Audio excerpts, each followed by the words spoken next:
عرش عظیم کے رب سے جوڑ لیا ہے تو عرش عظیم وہاں سے بندے کے پورے کامہ یعنی اترتے سو وہاں ساری دنیا کا نظام اترتا. تو جب پناہ میں آ گیا تو اب اس کو غم اور مشکلات کہاں سے باقی رہیں گی؟ جب وہ خود اپنا تعلق عرش عظیم سے جوڑ لیا جہاں سے پورے فیصلے اترتے تو اب وہ اس کے پر غمہ کیسا اترتے؟ اللہ خود فیصلہ کرتا ہوتا اس کے غمہ. حسبی اللہ سے متعلق ایک قصہ لکھ کر ہیں، روح المعانی میں اس پر ایک قصہ لکھ کر ہیں. ابن النجار نے اپنی تاریخ میں حضرت حسن رضی اللہ تعالیٰ سے روایت کی ہے کہ ایک سریہ جہاد کے لیے گیا روم کی طرف. سریہ بولتی ہیں جس میں اللہ کے نبی صلی اللہ علیہ وسلم نہیں تھے، وہ جماعت سریہ بولتے. تو جہاد کے لیے ایک سریہ گیا روم کی طرف. اس میں ایک شخص گھوڑے پر سے گر گیا اور اس کے پیر کی ہڈی ٹوٹ گئی اور اس کی حالت ایسی ہو گئی کہ چلنا اس کے لیے مشکل ہو گیا. اس نے انتظار کیا کہ آج ٹھیک ہو جائے گی، کل ٹھیک ہو جائے گی، لیکن اس کا پیر ٹھیک ہوا، ہڈی ٹوٹ گئی تھی. تو اس نے کہا کہ میری وجہ سے پوری جماعت رکی ہوئی ہے، آپ لوگ مجھے یہاں چھوڑو اور اللہ کے حوالے کر دو. جب تک زندگی مقدر ہوگی زندہ رہوں گا، آگے اللہ کا حکم. چنانچہ لوگوں نے بادل ناخواستہ یعنی دل کو گھٹ کرتے ہوئے اس کے گھوڑے کو وہاں چھوڑ دیا اور کھانے پینے کا جو سامان تھا وہ اس کے پاس رکھ دیے اور اللہ پاک کے حوالے کر کے قضاء قدرت کے جو فیصلے ہوں گے اس کے مطابق ہوں گے. چنانچہ اس شخص کو جنگل میں چھوڑ کر اپنا سفر یعنی جہاد کا سفر کیا کرے شروع کر ڈالے، وہاں چھوڑ ڈالے. یہ آدمی اس جنگل میں پڑا تھا. جماعت روانہ ہو گئی. غیب سے ایک شخص ظاہر ہوا اور اس نے کہا کہ کیا پریشانی ہے؟ غیب سے اچانک ایک آدمی جنگل میں پوچھا کیا پریشانی ہے؟ اس نے کہا یہ بات ہے. اس نے کہا جہاں درد ہے اور جہاں ہڈی ٹوٹ گئی ہے وہاں ہاتھ رکھ کر یہ پڑھ لو، حسبی اللہ لا الہ الا ہو علیہ توکلت وہو رب العرش العظیم. 7 مرتبہ پڑھ کر دم کر لو. چنانچہ اس شخص نے اس پر عمل کرنا شروع کیا.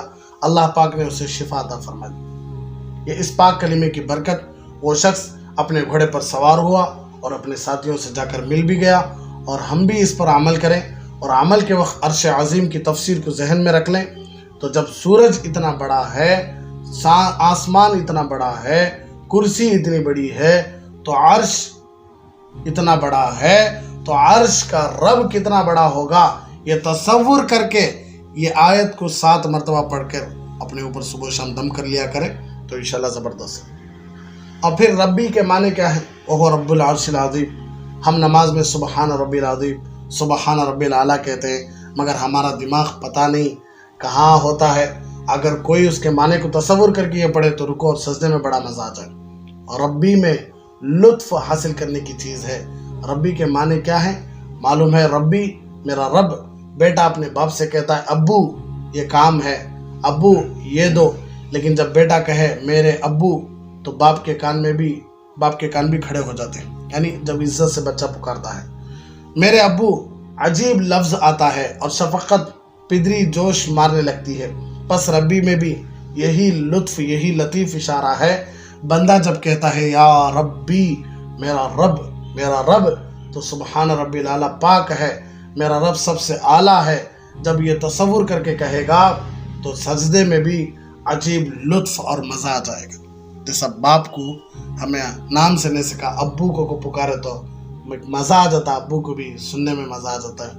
تو ربی سبحان ربی الاعلیٰ کا تصور کر کو ہم رکوع اور سجدے کی تسبیح پڑھیں تو انشاءاللہ بڑا مزہ آ جاتا ہے. تو یہ پورا فَإِن تَوَلَّوْا فَقُلْ حَسْبِيَ اللَّهُ لَا إِلَهَ إِلَّا هُوَ عَلَيْهِ تَوَكَّلْتُ وَهُوَ رَبُّ الْعَرْشِ الْعَظِيمِ کی معمولی سی چھوٹی سی تفسیر تھی. اللہ سے امید ہے کہ اللہ ہمارے بولنے کو قبول کیا ہوگا اور آپ کے سننے کو بھی قبول کیا ہوگا. اور اللہ سے دعا کریں کہ اللہ تبارک و تعالی ہم سب کو عمل کی توفیق عطا فرمائے اور ہم سب کا تعلق رب العرش العظیم سے ہو جائے. اللہ پاک ہمیں اپنی محبت، اپنی معرفت نصیب فرمائے. اللہ کی معرفت کا ذرہ بھی ہمیں نصیب ہو جائے تو ہمارا کام بن جائے. اللہ ہم سب کو عمل کی توفیق عطا فرمائے. وآخر دعوانا ان الحمدللہ رب العالمین. بڑا سنگم ہے یہ علم اور انوار نبوت کا، یہاں سے فیض ملتا ہے شریعت کا، طریقت کا. دکان عشق ہے یہ ملتی ہے یا عشق کی پڑیا.